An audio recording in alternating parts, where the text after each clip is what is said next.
següent punt de l'ordre del dia fa referència a la modificació de la composició de les comissions de treball i seguiment de cada àrea, en concret la fixació d'un segon suplent.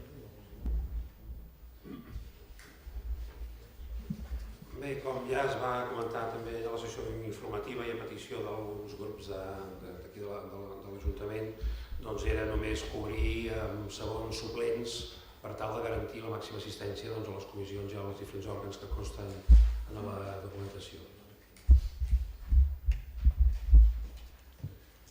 Algú vol afegir algun comentari?